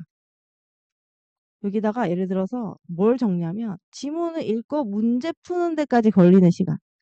어, 예를 들어서 나 지문을 다 읽고 옆에 있는 문제 2문제 푸는데 3분 47초 걸렸어. 그럼 여기 적는 거야. 이렇게 적으세요. 이거 되게 별거 아닌 것 같지만 생각 같아서 모든 지문을 그렇게 하라고 하고 싶은데 그럼 애들이 경악할 것 같아가지고 이거 꼭 적고요. 이거 말고도 할 게 있어. 한 지문은 그렇게 풀어야 돼. 내가 지금 말하는 대로 풀어야 돼. 시간을 일단 적어. 근데 이거 시간을 적는 것만으로 얘들아 시간이 줄어든다? 되게 신기하지. 근데 내가 테스트를 해봤는데 나도 그렇고 다른 애들한테도 적용이 돼. 시간을 재면서 풀잖아? 그거를 일주일에 2-3번만 하잖아요. 나는 일단 한 번만 시켰어. 시작이니까. 근데 그걸 일주일에 2-3번만 하잖아? 그러면 그거를 3달 하잖아? 시간이 진짜 많이 줄어들어. 저절로. 그 속도라는 게 내 몸에 있거든? 빨리 푸는 속도라는 게 시간을 의식하면서 풀었을 때. 그래서 요 훈련을 조금씩 시작할 거예요. 일주일에 한 개만. 자, 누구나 회의 또는 모임에서 마음에 들지 않는 의견으로 결정이 내려지는 것을 묵묵히 지켜본 경험이 있을 것이다. 더구나 압도적인 다수가 그 의견을 지지해, 나 거기에 동의해, 막 하면은 이게 진짜 불합리하더라도 반대 의견 내놓는 거 힘들어요. 이처럼 원치 않지만 다른 사람 의견에 따르는 것, 이거를 뭐라고 한다고? 비자발적 동조라고 한대. 자, 이것도 역시 정의지만 비자발적 동조라는 게 어려운 말이야. 자, 자발적이지 않은, 안일 비자예요. 자발적이지 않은, 비현실적 무슨 말이야? 현실적이지 않은, 비범하다. 내가 뭐라고 그랬어? 평범하지 않은. 앞에 비가 붙으면 대부분 안일 비자예요. 뒤에 있는 게 아니다. 라는 뜻이에요. 자발적이지 않은 동조, 동의 이런 뜻이에요. 두 번째 문단을 봅시다. 미국의 사회 심리학자 솔로몬 아시는 사람들이 비자발적 동조 현상을 알아보기 위해서 사람들의 다음과 같은 실험을 했다. 그래서 먼저 피험자들에게, 피험자는 뭐냐면 실험을 당하는 사람을 말하는 거예요. 시험을 당하는 사람. A카드에 그려진 선분과 길이가 같은 것을 B카드의 세 선분 사이에서 찾아라. 이렇게 문제를 냈대. 근데 옆에 우리가 문제가 보이잖아요. 문제를 한번 눈으로 한 10초 정도 탁탁 찍고 난 다음에 지문을 읽거든. 시간을 잴 때는. 시간을 안 잴 때는 어떻게 한다고? 시간 안 잴 때는 니네 마음대로 풀어도 되지만 시간을 잴 때는 한 10초 정도 윗글 내용과 일치하는 것은 본문 내용과 확인하는 문제네. 두 번째 거는 그림이 있네. 실험에 사용한 카드라네. 요 정도만 보고 넘어가는 거야. 요 정도만 보고 뭐 자세히 이해하고 기억하라는 거 아니야. 근데 이 카드를 봤을 때 두 번째 문단에 나오는 카드가 옆에 그림이 있어.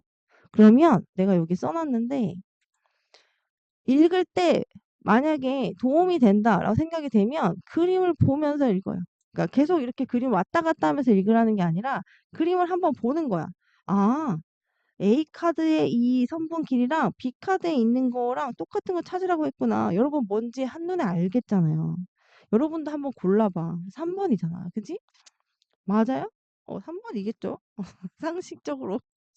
근데 이때 제시된 선분의 길이의 차이가 어때? 분명히 방금 말한 것처럼 한눈에 봐도 티가 나. 그래서 만약에 내가 혼자 골라서 답을 써야 돼. 그러면 정답률이 99% 이상이야. 이거 뭔 말이야? 거의 100%다. 다 맞췄다. 이 말이에요.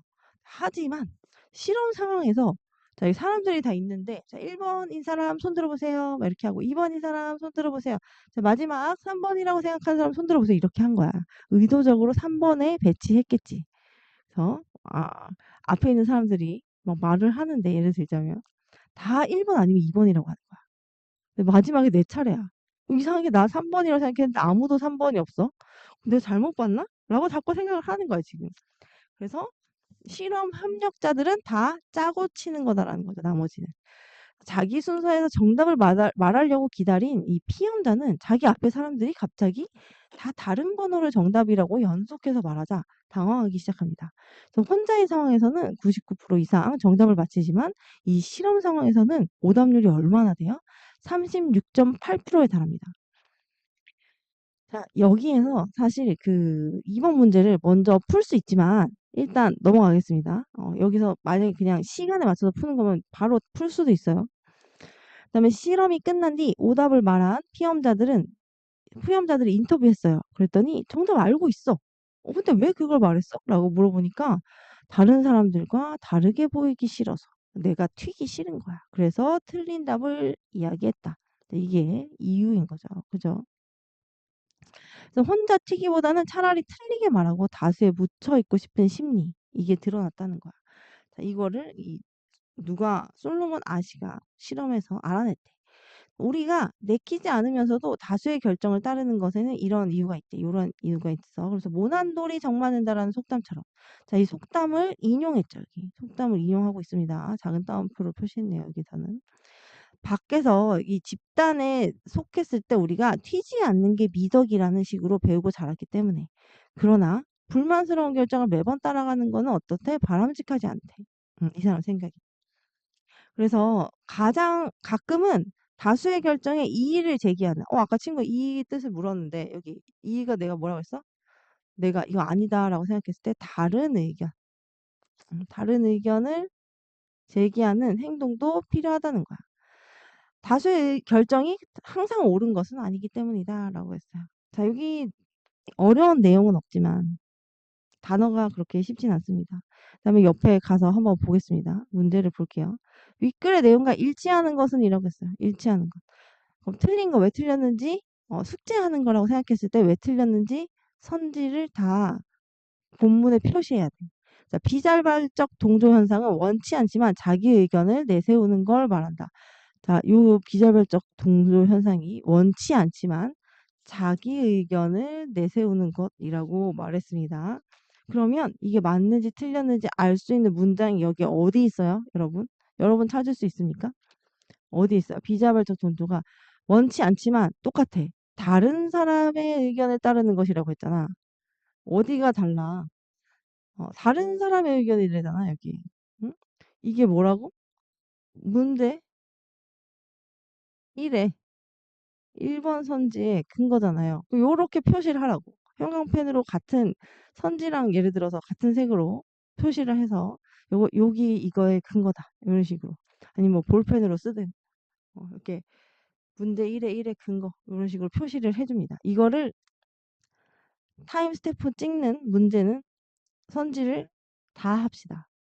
그리고 아시의 실험은 사람들의 자발적 동조 현상을 알아보기 위해 실시되었다. 자발적 동조 현상입니까, 여러분? 자발적 동조 현상? 아시의 실험이? 또 가서 표시를 해봅니다.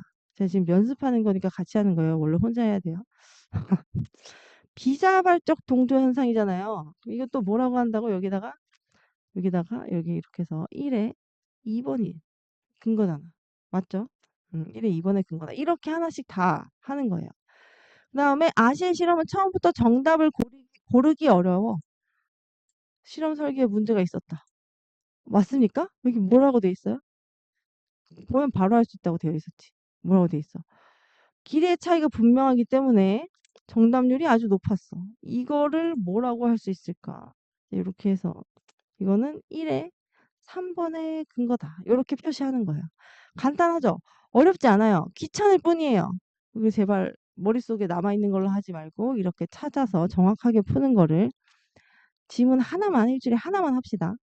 그리고 아시의 실험은 혼자 튀기보다는 다수에 묻혀 있고자 하는 심리를 보여준다라고 했습니다. 자, 그럼 이건 다 아니었어요.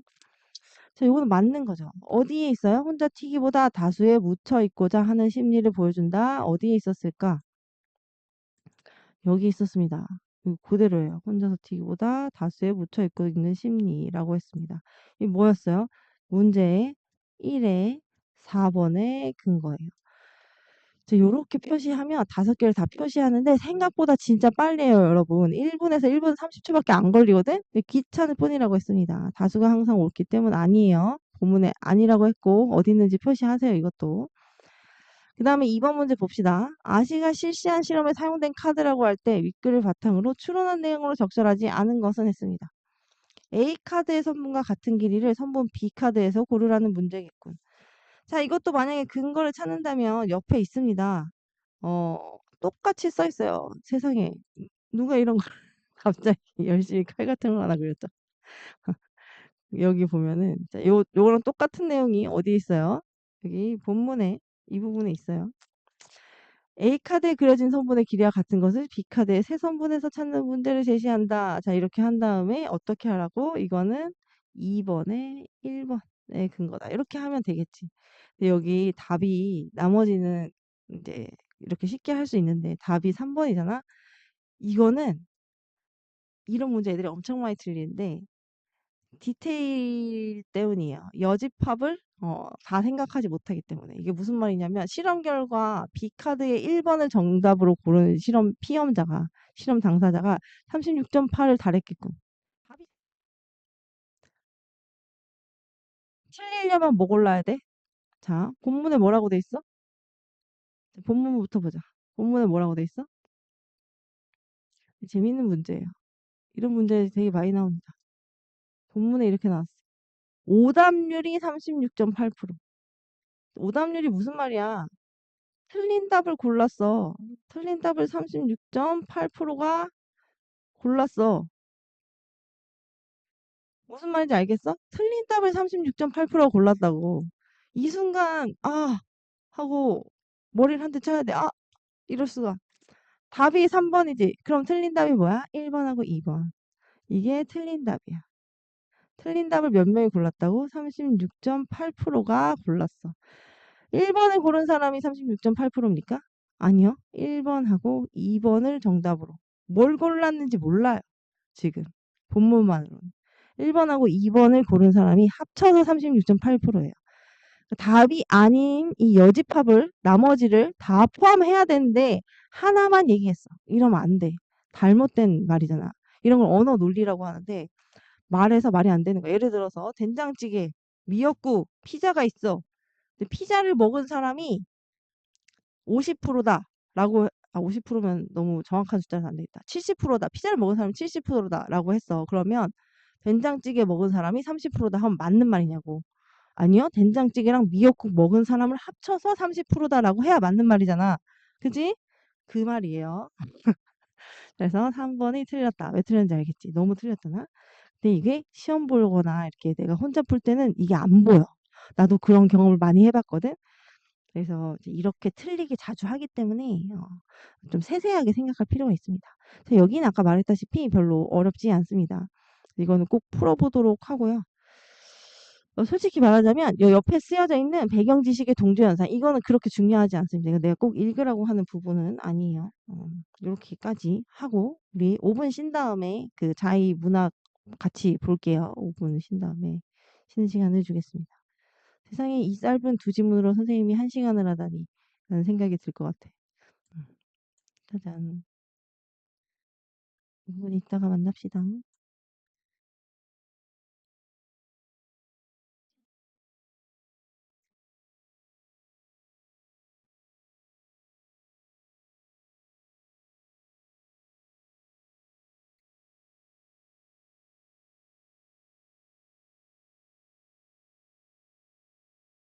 어.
아니, 스파게티 뚜껑을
얘들아, 여기는 표지를 넘기면 표지를 펼쳐서 두 장 넘기면 나오는 부분이에요. 이 책 전체를 관통하는 내용이기도 하지만 문학 공부를 할 때 핵심인 부분이 쓰여져 있어서 한번 읽어보고 넘어갈 건데, 왜냐? 여러분 절대 안 읽고 넘어갔을 테니까. 혼자선 절대 읽지 않는 부분이죠. 나는 모든 책을 녹화하는데요. 녹화하고 있습니다. 여기 녹화되고 있어요. 깜짝 놀랐어요. 녹화 안 한 줄 알고. 선생님 혼자서 떠들면서 녹화해야 돼. 왜 녹화 안 하는 것 같았어? 여기 절대 안 읽고 가는 부분인데 또 가끔 나 같은 애들이 있을 수 있지. 아, 그렇구나. 이거 줌으로 녹화할 때도 있고 이 프로그램으로 녹화할 때도 있는데 가끔 두 개를 다 녹화하기도 하는데 지금 그냥 요 프로그램으로만 녹화해서 그래. 그 나는 앞에 머릿말이랑 목차를 보고 대부분 책을 고르거든. 뒤에 내용을 잘 안 보고 골라. 근데 이게 좋다는 게 아니야. 왜냐 나의 특징이야. 근데 다른 사람들은 내용을 보고 고르는 경우가 되게 많거든. 근데 이게 내가 이런 버릇이 있다 보니까 문제집이나 교과서도 항상 앞쪽과 앞에 들어가는 말과 목차를 보는데 여기에 되게 핵심이 있을 때가 되게 많아요, 여러분. 근데 여기서 여기서도 읽어봐야 돼요. 그리고 내가 아까 쉬는 시간에 여러분한테 물어봐야지 하는 부분이 하나 있었는데 설명이 잘 이해가 가고 있습니까? 앞에 내가 비문학에서 엄청 뭘 많이 혼자 떠들었는데 응? 내가 이렇게 혼자 잘 떠드는 사람일 줄이야. 잘 이해가 가고 있는지 어려운지 궁금하거든. 나 이렇게 길게 말해달라고 하면 잘 말 안 하기 때문에. 근데 선생님 글을 읽을 때 뭘 중요하게 여겨야 돼요? 어떤 글이요? 비문학이요? 사실 모든 글은 핵심이 같습니다. 글을 읽을 때 생각해야 되는 뭐 비문학이든 문학이든 시든 다 똑같아요. 뭐를 중요하게 여겨야 될까? 이 사람이 이걸 써서 읽는 사람한테 뭘 전달하고 싶어서 썼을까? 이게 제일 중요해. 그게 제일 중요해. 이 사람 이거 왜 썼지? 뭘 읽는 사람한테 무슨 얘기하고 싶어서? 이게 제일 중요한 거야. 비문학이든 문학이든 똑같아. 자, 비문학도 이 사람 이 얘기 지금 왜 설명하지? 양부일고 얘 왜 얘기하는 거야? 이 사람 왜 갑자기 로크의 백지론을 왜 설명하고 있는 거지? 로크의 백지론이 무슨 내용인데? 이 사람은 로크의 백지론이 뭔지 상대방한테 알려주고 싶은 건지 아니면 로크의 백지론과 데카르트의 이성 철학의 차이점 두 개의 차이점에 대해서 사람들한테 알려주고 싶은 건지 뭐 문학이라면 자, 이 소설을 읽어서 아, 6.25 이후에는 사람들이 이렇게 힘들게 살았구나. 이거를 말해주고 싶은 건지. 아니면 시를 읽었을 때 아, 고향을 그리워하는 이 글쓴이의 시인의 아니면 혹은 화자의 마음이 이렇게 절절하구나. 이 화자한테는 고향이 이런 공간이구나. 이런 거를 말하고 싶구나. 이 다 핵심은 같아. 이 글을 쓴 사람이 독자에게 무엇을 전달하고 싶은가. 이거를 파악하면서 읽어야 돼요. 심플하죠. 그런데 이제 그거를 이제 조금씩 갈래별로 나눠서 조금 디테일하게 보자. 왜 그렇게? 좀 더 쉽게 파악하라고. 읽을 때 조금 더 쉽게 파악하라고. 자, 문학 독해를 왜 공부해야 될까요? 했는데 문학이란 사람의 감정을 언어로 표현한 예술이래. 그러니까 비문학이랑 좀 다르지. 비문학은 지식, 사실 이런 거에 대해서 얘기한 건데 이거는 사람의 감정을 표현한 거야. 자, 우리가 뭐 누구를 사랑해, 아니 부모님을 존경해, 뭐 이런 거는 어떤 사실이에요? 물론 나한테는 사실이겠지. 그렇긴 하지만 감정이에요, 감정. 이런 감정은 어떤 눈에 보이는 논리로 막 표현하기가 힘들어. 그래서 이런 거를 어떻게 표현해야 이 글을 읽는 사람이 내가 부모님을 사랑하는 마음을 알까? 이런 거를 고민하는 거야, 문학은. 근데 우리가 흔히 알고 있는 시, 소설, 극문학, 수필 이런 게 다 문학에 들어가는데 이걸 읽으면서 이제 교과서나 이런 거, 교육 과정 이런 거를 만든 사람들이 문학 작품을 읽으면서 애들이 뭘 배웠으면 좋겠다고 생각을 하냐면 나를 비롯한 인간에 대해서 이해를 좀 해라, 너네. 사람이 이렇다. 사람이 세상을 살아갈 때 이런 감정을 느끼고 이런 일을 겪으면 이렇게 될 수밖에 없다. 대부분의 사람들은. 막 이런 근데 또 저 사람이 이 사람을 괴롭히네? 막 이런 다양한 세상의 다양한 측면 이런 거를 우리가 직접 경험을 하는 게 아니라 책을 통해서 또 간접 경험을 할 수 있잖아. 그래서 아, 이땐 이렇게 행동하면 안 되는구나. 아, 이렇게 말하면 저 사람이 상처받을 수 있구나. 아, 이렇게 힘든 상황에 있는 사람한테 이것까지 요구하면 안 되는구나. 막 이런 다양한 것들을 우리가 문학 작품을 통해서 알 수가 있단 말이야. 그럼 우리가 어떤 인간이 된다? 좀 더 성숙한 인간이 된다. 여러분, 이거 좋게 말했지만 어떻게 표현하면 이런 거예요. 여러분, 좀 더 성숙한 인간이 됩시다. 라고 얘기하는 거야. 그래서 우리는 문학 작품을 읽어야 한다. 문학 작품을 읽고 그 작품이 우리에게 전달하는 바를 정확하게 감상할 수 있어요. 아까 내가 한 말이랑 일맥상통한 내용이에요. 이 사람이 무슨 얘기를 하고 싶어서 이거를 썼는지 이거를 우리가 알아낼 수 있어야 돼. 그래야지 올바르게 감상했다라고 할 수 있습니다. 그걸 위해서 공부한다. 자, 여기는 뒤에 계속 이 얘기를 계속 할 건데, 자, 갈래마다 이 뭐 시인지 소설인지 문학인지 수필인지 이 갈래마다 특성이 달라요. 그래서 요거를 어떤 특성을 파악해야 이 갈래를 잘 이해할 수 있는지 그거를 보는 거 하나 배우고, 그다음에 뭐 화자, 서술자, 직유법, 의인법 이런 단어가 무슨 뜻인지 모르면 문제를 풀 수가 없어요. 그래서 이거를 뭐라고 하냐면 문학 용어. 이제 고등학교에 가면 똑같은 건데 문학 개념어라고 말하는데 같은 말이에요. 이게 무슨 말인지 배우는 거야. 이게 무슨 말인지. 요런 걸 배운다라고 보면 됩니다. 이 문제집 풀어봤습니까, 친구들? 이 문제집 풀어봤으면 진짜 좀 징할 정도로 꼼꼼하게 쓰여져 있다라는 생각이 들어야 돼요. 이렇게까지 꼼꼼하게 쓰여져 있는 게 좀 잘 없어. 사실 선생님이 설명하지 않아도 될 정도로 꼼꼼하게 쓰여져 있는 문제집을 찾고 찾고 찾아서 선생님이 가지고 온 건데 여기서 어, 분명 여러분이 다 읽었지만 놓칠 수 있는 부분, 그리고 꼭 시험에 나오는 부분, 그리고 혼자 이해하기 좀 힘든 부분, 이런 것들을 같이 볼 겁니다. 자, 여기서는 이제 여기서 꼭 봐야 되는 거, 갈래별로 꼭 봐야 되는 거에 내가 표시를 해놨는데 이거 같은 경우에는 뒤에 계속 나오기 때문에 계속 나오기 때문에 구체적으로 보면서 다시 볼 거고 여기에 이렇게 세 가지 스텝으로 문제가 구성되어 있단 말이야. 지문 이해를 먼저 시키고 그 다음에 문제를 푸는 방법. 내가 뭐 어디가 틀렸어. 본문의 어느 부분이랑 이게 달라. 이렇게 막 설명을 하잖아. 그게 또 설명이 다 써 있어. 그리고 마지막에 문학 용어. 이 시에서 꼭 알아야 하는 문학적 특징에 대한 그런 용어의 설명이 또 되어 있어. 그래서 그걸 아는지 모르는지 물어보고 가는데 지금 여기 있는 것만 이게 사실 중 1, 2, 3이 있거든. 1, 2, 3이 있는데 이 1에 있는 것만 다 알아도 고등학교 3학년 것도 한 3등급 이내로 풀어낼 수 있습니다. 문학을. 음. 그 정도로 기본적인 걸 애들이 잘 몰라. 그러니까 기본적인 거를 튼튼하게 해야 나중에 아무리 어려운 게 나와도 쉽게 할 수가 있고요. 그 다음에 여기 숙제 구성을 살짝 볼게요. 숙제 구성을 살짝 보면은 여기 1주차, 2주차, 3주차 이렇게 돼 있는데 내가 시를 4주나 했어. 왜 그랬을까? 시를 애들이 너무 어려워해.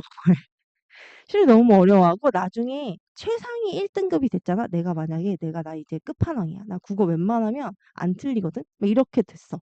틀리더라도 내가 어려우면 남들도 다 어려운 거라서 1등급에서 떨어지지 않아. 그럼 그 1등급에서 4% 안이 1등급이거든요. 1등급에서 100%, 0.9% 안에 들어가느냐, 아니면 3. 몇 프로로 4% 안에 들어가느냐, 이 점수가 다르잖아. 최상위 1등급이 될 때 결정적인 역할을 하는 건 시를 누가 잘하느냐예요. 그 전에는 전부 다 잘해야 1등급에 들 수 있지. 근데 그 미묘한 차이, 1등급에서도 막 서울대, 의대 갈 정도로 한 개도 안 틀려. 이렇게 차이를 가지고 오는 건 시에서 오는 거야. 시가 어려워. 그래서 이 시의 사주를 분배를 했고, 그 다음에 이제 소설이 호흡이 좀 길어서 이렇게 4개로 사주로 분배를 했습니다. 근데 마지막에 이 선생님이 이거를 하나로 묶었네. 수필은 그냥 하나로 퉁쳤어요. 하루에 다 할 겁니다. 수필은 되게 조금만 나오고 별로 어렵지 않아요. 그래서 이렇게 했고 여기는 새로운 게 있는 게 아니라 이제 여기에 나오는 문학 용어들이 나눠져 있는 거를 이렇게 뽑아 놓은 그냥 표제 같은 거고요. 자, 여기 공부할 때 여러분 이제 시 들어가는 부분을 공부할 때 여기 있는 것도 읽어보세요. 여기 있는 것도 읽어보면서 들어가서 이게 여기서 이해 안 가도 뒤에 가면 다시 한번 설명을 하니까 꼭 읽어보고 여러분 시를 읽을 때 뒤에서 내가 한번 여긴 자세히 설명을 할 건데요. 오늘은 시를 문제 푸는 법에 대해서는 자세히 쓰여져 있기 때문에 조금 다른 걸 구체적으로 설명할 거예요.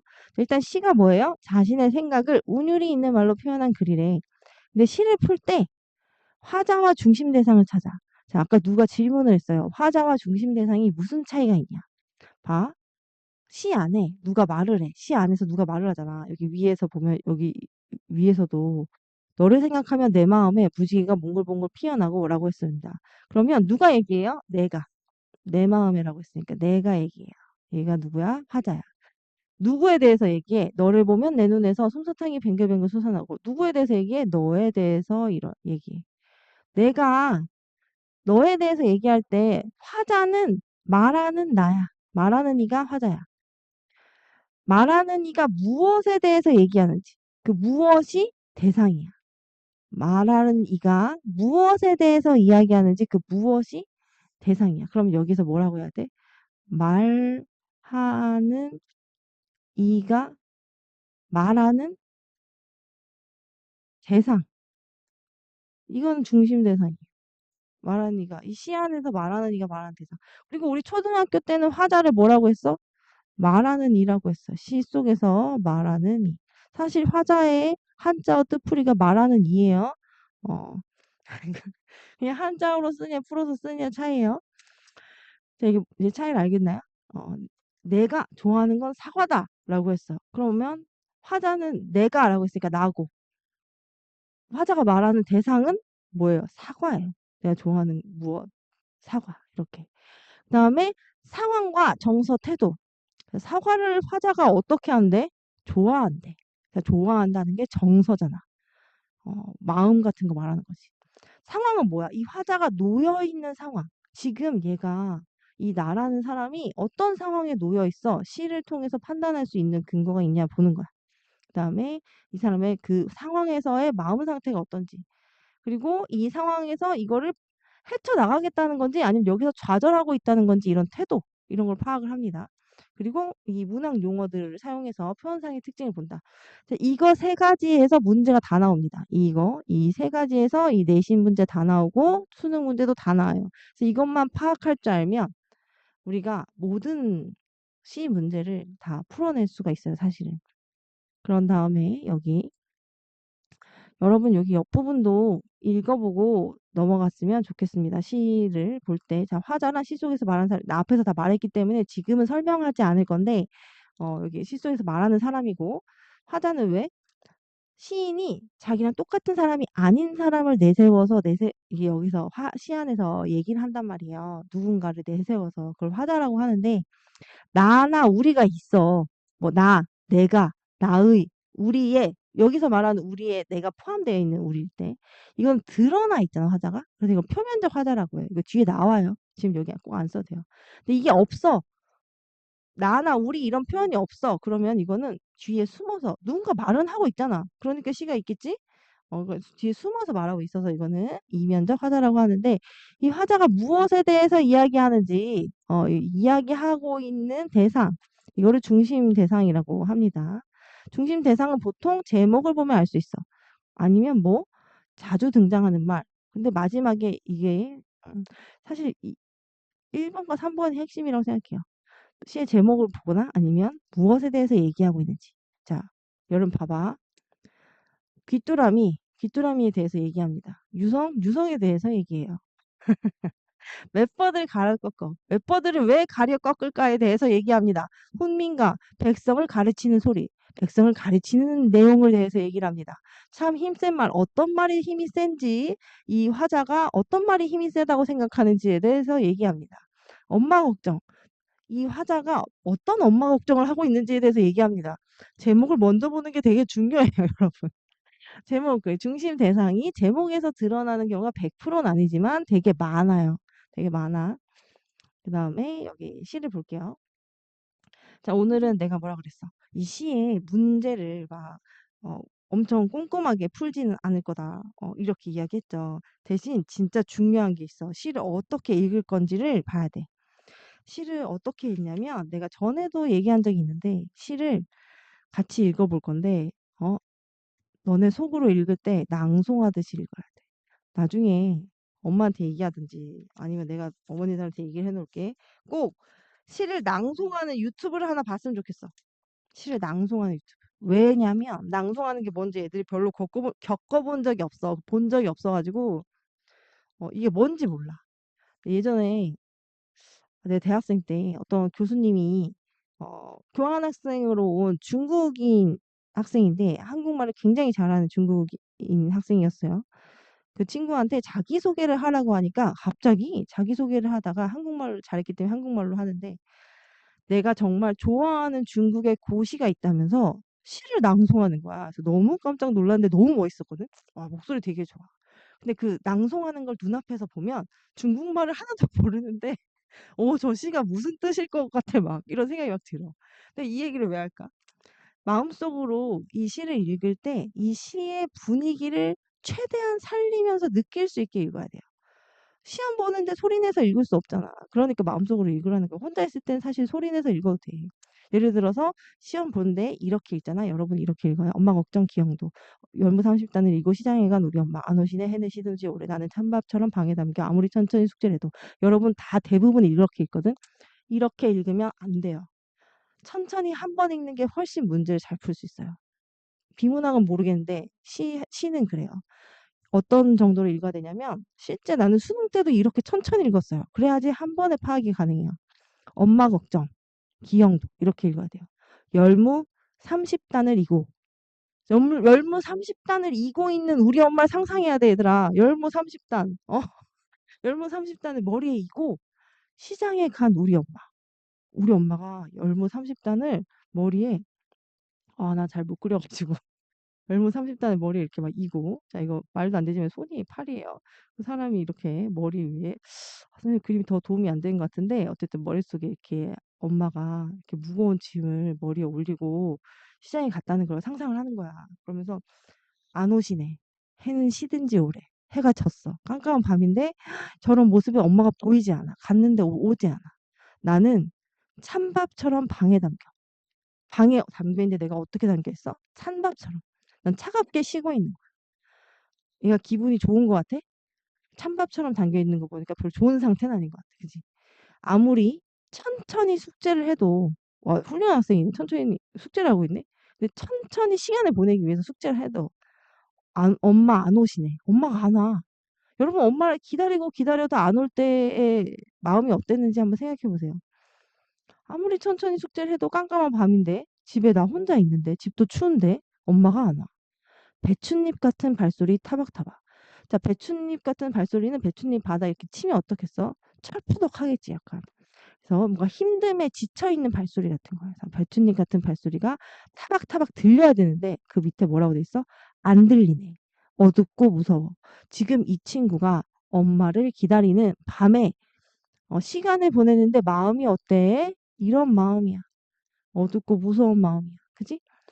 금간 창틈 사이로 금간 창틈으로 이 집은 차갑고 깜깜한데 심지어 창틈에 금도가 있어. 고요한 빗소리가 들리는데 비도 와. 굉장히 스산한 분위기입니다. 깜깜하고 비 오고 창문에는 금이가 있고 행복하진 않겠지. 약간 무서울 것 같아. 엄마 그러니까 어둡고 무섭다고 했죠. 빈 방에 혼자 엎드려서 울기까지 해. 훌쩍거리고 있어. 아주 먼 옛날 지금도 내 눈시울을 뜨겁게 만드는 여러분 내 눈시울을 뜨겁게 만든다는 건 뭐야? 울음이 차오른다는 거야. 내가 좀 속상했던 기억인가 보지? 그 시절 내 유년의 윗목이라고 하고 있습니다. 이때가 그 시절이죠. 이때가 그 시절이죠. 그러면 지금은 자라서 어릴 때를 회상하고 있구나라고 생각할 수가 있어요. 내 유년의 윗목이라고 했어. 여기 약간 포인트가 되는 찬밥, 윗목 이런 거. 윗목 아랫목은 불을 떼는 곳에서 가까워서 따뜻한 곳이에요. 윗목은 차가운 곳이에요. 찬밥처럼 방에 담긴 거나 이 윗목이랑 연결되죠. 사실 이 시가 엄청 자세히 해설된 것이 이 뒤에 문제풀이에 써 있어요. 예를 들어서 교재를 지금 숙제 때문에 좀 설명을 하는 건데 지금 여기 시가 이렇게 돼 있어도 문제 풀 때 여기 옆에 일단 자세히 되어 있죠, 해설이. 화자가 뭐야? 이 시에서 말하는 사람은 나가 드러나 있어. 자, 나가 드러나 있는지 없는지 봐보면 여기에 나는 어, 드러나 있어. 여기 나는이라고 내 유년 시절에 내 유년의 위로 나가 드러나 있어요. 그래서 여기는 나라는 소년이 어렸을 때 느낀 점을 지금 이야기하고 있고 자라서도 이야기하고 있죠. 그리고 여기에 우리 엄마의 우리는 그냥 우리 엄마, 우리 아빠, 뭐 우리 집 할 때 그 우리예요. 그죠? 그리고 내용을 자세히 설명하고 있는데 이걸 읽으면서 음, 내가 이렇게 상상하면서 읽었는지 비교하면서 읽었으면 좋겠어. 자, 오늘은 이거를 같이 읽기보다 내가 이걸 방금 읽었잖아. 내가 매번 시간에 이렇게 천천히 읽어주진 않을 거란 말이야. 근데 여러분이 그렇게 읽고 이 시 내용을 생각했을 때 나도 이런 생각을 했나? 한 거 그런 걸 비교해 보면서 아, 이런 생각을 여기서 파악할 수 있어야 되는구나. 이런 생각들을 하면서 읽는 거야. 근데 처음에는 이게 파악이 잘 안 돼. 근데 이걸 자꾸 이 한 권을 전부 읽어내면서 하다 보면 여러분이 이 읽어내는 방법을 배울 수 있어요. 한 번에 안 되겠지. 근데 이거를 1년을 했다. 그러면 대부분 다 읽어낼 수 있을 정도로 어느 정도 쌓입니다. 그래서 요런 내용을 하고 이 친구가 여기서 이 말하는 나라는 사람이 뭐에 대해서 계속 얘기해? 엄마가 왜 안 오지? 이거에 대해서 대부분 얘기한단 말이야. 그리고 이연에서는 아, 내 어린 시절에 이런 슬픈 기억이 있어라고 하면서 이건 어린 시절의 일이다라는 걸 알 수가 있어요. 그래서 엄마 혹은 내 유년 시절, 어린 시절의 일에 대해서 이야기하고 있다라고 볼 수 있겠죠. 그다음에 여기 문제를 풉니다, 여러분이. 자, 이렇게 문제를 풀어. 자, 그래서 문제를 풀고 난 다음에 이 문제 해설이 여기 되게 자세히 쓰여져 있다고 했습니다. 그래서 여기를 채워 넣으면서 여기 뭐가 틀렸고 뭐가 맞지 않는지 하나하나 근거를 내가 생각했던 근거와 동일한지 비교를 해봅니다. 내가 이거를 그냥 수업 시간에 다음부터는 이렇게 넘어가지 않아요. 여기서 어려웠던 거라든지 꼭 알아야 되는 건 체크하고 갈 거예요. 맞아요. 앞에 빈칸 채우기, 화자 중심 대상 거기 어려워? 여기 어려워? 여기 같이 한번 했으면 좋겠어? 윗글의 화자는 누구예요? 아, 지금 하진 않아요. 지금은 하지 않아요. 했으면 좋겠어요? 시간이 넘어갈 거예요, 아마. 이거 꼭 해오라는 얘기예요. 여기서 화자 누구예요? 여기 나가 드러나 있었잖아요. 나겠죠. 나. 이 글의 중심 대상은 무엇입니까? 엄마. 그리고 뭐예요? 유년의 이 두가 중심되죠. 사실 앞에 설명을 잘 읽기만 해도 이거는 틀릴 수가 없어요, 여러분. 방금 전에 같이 읽었잖아요. 이거 써 있었잖아요. 그래서 이렇게 잘 읽고 풉니다. 그다음에 이 참 힘센 말 이것도 똑같이 천천히 읽고 풀어요. 근데 자, 이렇게 해서 문제를 다 풀었어. 방금 말한 것처럼 비교하면서 다 풀었어. 그러면 여기에서 이거는 완전히 새로운 거죠. 이 안에 쓰이는 이 문학 용어들을 공부를 해야 돼. 자, 직접 드러나는 경우를 내가 뭐라고 했어? 표면적 화자. 드러나지 않는 경우를 이면적 화자라고 하는데 이렇게 나가 있는지 여기 나가 있어 없어? 우리도 없어. 그리고 화자와 시인이 같은 경우가 있대. 윤동주가 말하는 거야. 근데 뭐 이거는 잘 안 물어봐요. 이 3번하고 4번 같은 경우에는 잘 안 물어봐. 사실 잘 안 물어보는 부분이야. 시험에 잘 나오진 않아. 그런데 그냥 이런 거는 물어봐. 남자 어린아이일 거다. 엄마, 누나라고 하니까. 그럴 확률이 높다. 이런 거를 파악할 수 있냐. 그리고 이 나는 어떤 나야? 자신을 돌아보고 있다. 자신을 반성하는. 이런 식으로. 이렇게 나올 경우가 있고 또 이렇게 시인과 화자가 동일시 될 경우에는 시인에 대해서 알려줍니다. 문제에서 보통 보기 이런 걸 가지고. 여기 중심 대상 뭐에 대해서 주로 얘기하냐? 제목을 봐봐. 제목 뭐라고 했어? 풀. 여기에 계속 뭐가 나와? 풀이 눕는다. 풀은 눕고 드디어 울었다. 다 풀이 다시 눕는다. 뭐가 제일 많이 나와요? 풀. 풀에 대해서 계속 얘기하고 있어. 그럼 중심 대상이 풀이라는 거를 알 수가 있죠. 여러분 여기 있는 것도 같이 잘 다 읽어봤으면 좋겠어요. 이거에 대해서 어려운 부분이 있으면 다시 한번 다음 주에 살짝 복습하고 뒤로 넘어갈 거예요. 오늘 숙제 어떻게 하는지를 설명하고 있기 때문에 이제 이거를 파악한 다음에 이제 옆에 문제를 풀잖아. 요런 문제는 기본적인 거를 여러분이 처음 보는 시에서 이 문학 용어가 쓰였는지 안 쓰였는지 찾아낼 수 있는지 물어보는 문제예요. 자, 1번, 2번 같이 풀어볼게요. 자, 1번. 윗글에는 화자가 직접 드러나 있다. 뭐 보라고 했어? 나, 우리 이런 게 있는지 보라고 했죠. 나, 우리 있습니까? 숲풀 아래 작은 샘. 언제나 흰구름 떠가는 높은 하늘만 내어다보는 숲풀 속의 작은 샘. 넓은 하늘에 수만 별을 그대로 총총 가슴에 박은 샘이래. 이 숲풀 아래 작은 샘이 뭐랄까? 대상이 되겠죠. 말하는 대상. 그런데 화자는 직접 드러나 있지 않아요. 나나 우리가 없어요. 이 글의 화자요?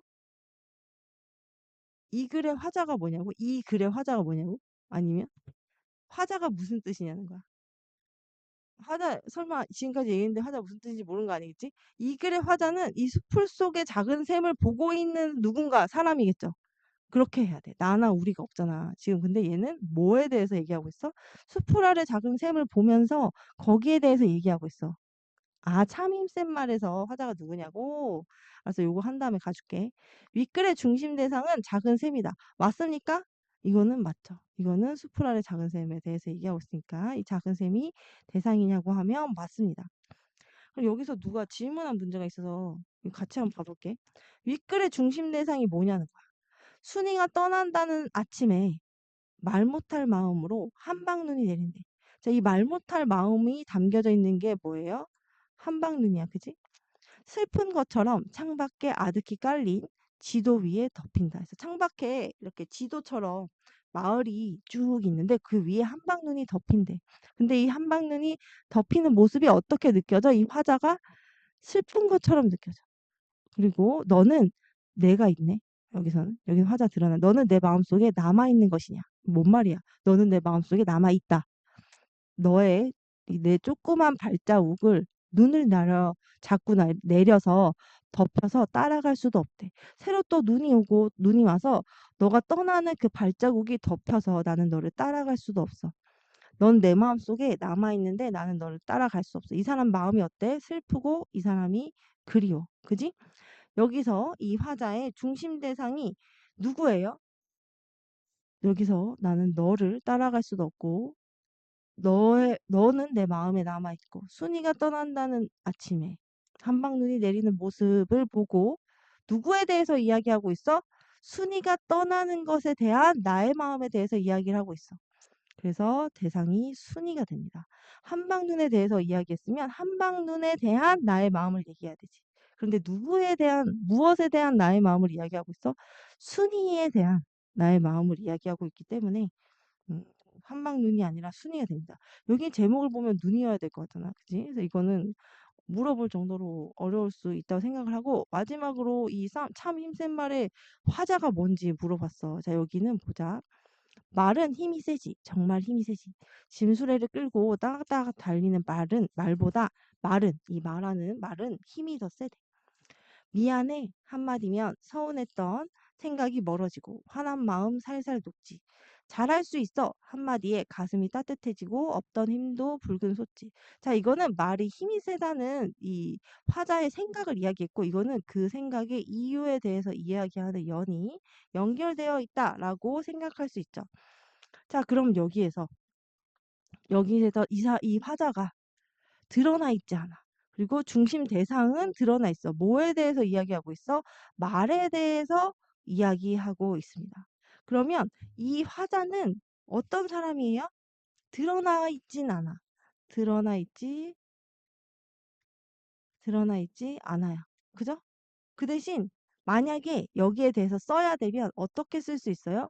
말이 힘이 세다고 생각하는 어떤 사람이라는 건 우리가 알 수 있어. 근데 여기에 화자는 드러나 있지 않다. 라고 생각하면 됩니다. 화자는 뭐라고? 말에 힘이 세다고 생각하는 사람이야. 그래서 이거를 드러나 있지 않지만 구체화해서 표현해야 된다면 뭐라고? 이거는 말이고 화자는 뭐뭐라는 말을 들으며 가슴이 따뜻해지고 힘이 솟는다라고 했어. 시에서 뭐라고 했어? 딱 가슴이 따뜻해지고 힘이 솟는 말. 잘할 수 있어 한마디에 가슴이 따뜻해지고 힘이 솟는다고 했어. 그럼 여기는 화자는 잘 할 수 있어 라는 말을 들으면 이런 생각이 드는 사람이다. 라는 거는 알 수가 있다는 거지. 이렇게 해서 우리 이번 주에 숙제를 어떻게 해야 될지 하는 설명을 마치고 사실 이 지금 우리가 한 데이 1에서는 화자하고 중심 대상이 무언지 그 개념만 알고 가도 여러분 진짜 많이 알고 가는 거고, 그걸 찾을 수 있으면 수능 문제도 풀 수 있다라고 생각을 하면 됩니다. 왜냐하면 중학교 때는 그거를 모르는 거에서 찾으라고 하는 문제는 사실 내신에서 안 나와요. 내신 선생님이 그거를 학교 선생님이 설명을 다 해주고 그거를 외워서 시험 보는데, 고등학교 때부터 모르는 거를 시를 던져주고 그걸 찾아내라고 해. 중학교 때는 그걸 훈련하는 과정이기 때문에 그걸 찾아내는 것까지는 혼자 할 줄 몰라도 문제를 풀 수 있습니다. 근데 지금은 그냥 그 개념을 알고 찾아내는 것까지 좀 연습을 한다 생각을 하면 될 것 같아요. 여러분 30분 좀 넘게까지 모두 고생하셨습니다. 숙제 어디까지냐고요? 아까 보여줬잖아. 보여줄게. 숙제 여기까지예요. 이야. 그러니까 요 앞에 페이지. 여기까지. 데이 3. 귀뚜라미 끝나는 데까지. 데이 3. 31페이지에 뭐 여기 뒷페이지까지 한 32페이지까지지 않을까? 여기까지 하면 돼요. 스텝 1 끝날 때까지. 알겠죠? 근데 좀 어려워. 귀뚜라미는 수능 때 나왔던 거야. 심지어 고3들이 엄청 틀렸던 거야. 그래서 쉽지 않거든. 그래서 천천히 옆에 거 읽어보면서 풀어보세요. 알았죠? 고생하셨습니다. 다음 주에 같이 한번 볼게요. 얘네는 이거보다. 안녕. 어려웠던 부분 있으면 알려주세요. 더 설명해